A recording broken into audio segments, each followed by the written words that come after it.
Hola amigos y hermanos, bienvenidos al enfoque escritural, que ahora en esta ocasión estamos viendo el libro de los Hechos y continuamos ahora en el capítulo número 3. Sí, en esta porción de la Biblia, en Hechos capítulo 3, vemos dos relatos que sobresaltan y uno de ellos es la sanidad milagrosa de un cojo en el templo y en el segundo lugar fue el discurso de Pedro cuando él predicó a consecuencia de haber sanado a ese hombre. Nos llama la atención, nos llamó la atención al principio lo mismo a los dos, ¿verdad? Entonces sí, ahorita lo vamos a comentar. Y además de eso nos llamó la atención cómo fue que respondió este hombre que fue sanado, en este caso el cojo que estaba a la puerta del templo y él pues estaba mendigando porque pues era lo que podía hacer para sobrevivir. Y vemos cómo Pedro le dice, lo que tenemos te lo vamos a dar, y en este caso es Jesucristo, es lo que él les estaba compartiendo, ¿verdad? Y les compartió la sanidad, pero también vemos cómo este hombre respondió con fe, porque dice la palabra de Dios que este hombre entró con ellos en el templo y entró caminando, pero también saltando y alabando a Dios. Fue una respuesta muy alegre de este hombre, y además de que todo el pueblo le vio caminando y alabando a Dios. Y le reconocían que él era el hombre que estaba ahí también a la puerta, ¿verdad? Entonces, esto nos recuerda, por ejemplo, el Salmo 40, donde el salmista dice, yo esperé a Dios pacientemente, y se inclinó a mí y oyó mi clamor, y me hizo sacar del pozo la desesperación, del lodo cenagoso, y puso mis pies sobre peña y enderezó mis pasos. Puso luego mi boca un canto nuevo, alabanza a nuestro Dios. Verán esto muchos y temerán, y también ellos confiarán en Dios. Entonces, nos llama la atención cómo este hombre cojo cumplió lo que se dice en el Salmo 40, ¿verdad? Este hombre pues en cierta manera esperaba en Dios porque estaba precisamente en ese lugar, en el lugar del templo de adoración a Dios, y vemos cómo él también fue rescatado por Dios, pero no se quedó solamente con el rescate y ya, sino que respondió en alabanza a Dios, y además de eso, vemos cómo también este hombre cantó a Dios, alabó a Dios, y muchas personas lo vieron, y también ellos entendieron que Dios era quien había dado sanidad a este hombre. Así es, y pues al ver el milagro del cojo, pues mucha gente se amontonó y Pedro al ver esto, pues aprovechó para compartirles, para predicarles. Y pues les dice Pedro, porque esa maravilla no es nuestro poder, sino el poder de Dios. Y pues les menciona de Jesús y habla con una naturaleza sin tentarse el corazón y les dice, o sea, ustedes negaron al santo y justo, pidieron que se les diera un hombre asesino.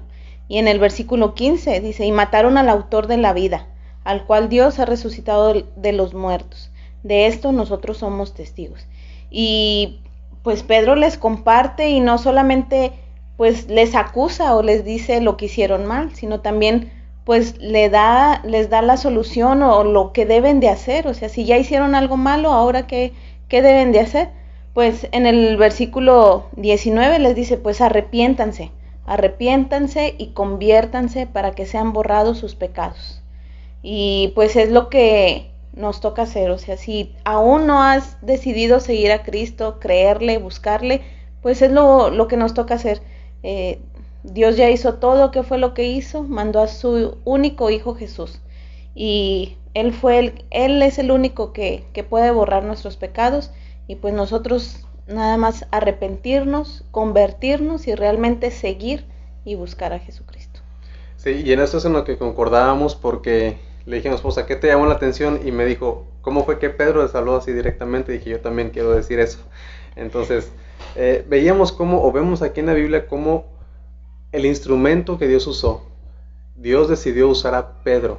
Aquel hombre, vemos cómo, mi esposa dice, no se tentó el corazón. Pedro fue el que lo negó, y dice la Biblia que él lo negó 3 veces. Pero ahora cuando él está delante de las personas compartiendo, él dice, ustedes negaron al autor de la vida. Lo dice en 2 ocasiones, versículo 13, ¿verdad? Ha glorificado a su siervo Jesús, al cual ustedes entregaron y negaron ante Pilato. Y el versículo 14, pero ustedes negaron al santo y justo. Nos llama la atención ese instrumento que Dios usó. Dios cuando perdona, nos perdona completamente y nos restaura, nos justifica, nos limpia, nos purifica con su sangre. Y vemos cómo Pedro es un ejemplo vivo, bueno, fue vivo, ahorita ya no, pero fue un ejemplo de cómo Dios usa a las personas y los limpia y les perdona sus pecados. Por esa razón Él les dice, y también el versículo 19, lo quiero repetir, enfatizando la frase donde dice, arrepiéntanse y conviértanse para que sean borrados sus pecados. Es decir, Él estaba ofreciendo el perdón de pecados para todo aquel que cree. Y no solamente el perdón, sino dice borrar sus pecados. Pedro sabía que sus pecados, que su maldad, que esa negación que hizo, esa traición que le hizo al maestro, fue borrada por él y fue limpiada, y ahora había sido comisionado, ¿verdad?, de nuevo para pastorear, para alimentar a sus ovejas. Pero me llama la atención cómo él conoció completamente el perdón de Dios y por esa razón él lo puede compartir.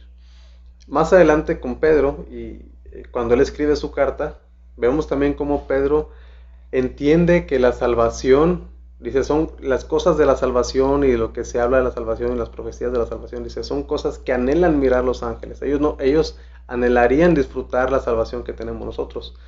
Por esa razón, los ángeles no pueden predicar el evangelio, sino se nos ha sido dado a nosotros porque conocemos de manera experiencial ese perdón, cosa que los ángeles no tienen ese perdón. Nosotros sí lo tuvimos, y Pedro por esa razón lo hace con tanto énfasis, con tanto amor, ¿verdad? Sus pecados serán borrados si se arrepienten y si creen en el Señor Jesús. Así es, y la última frase del versículo 19 dice, para que vengan de la presencia del Señor tiempos de refrigerio. Entonces, si ya hemos decidido arrepentirnos y convertirnos, pues vamos a tener ese gran beneficio, o pues esa gran misericordia de Dios que borre nuestros pecados, pero sobre todo de gozar de la presencia de Dios en nuestras vidas. Y pues, ¿qué nos toca? Seguir buscándole cada día. Y si aún alguno de alguien de ustedes que esté viendo este video, pues aún no se ha arrepentido, no se ha convertido, pues estamos a tiempo, nunca es tarde, y pues como decían una frase, ¿verdad? Si lo dejas para después, se puede convertir en nunca. Entonces, aprovechemos el tiempo. Así es, que Dios los bendiga y muchas gracias. Hasta Adiós. Luego.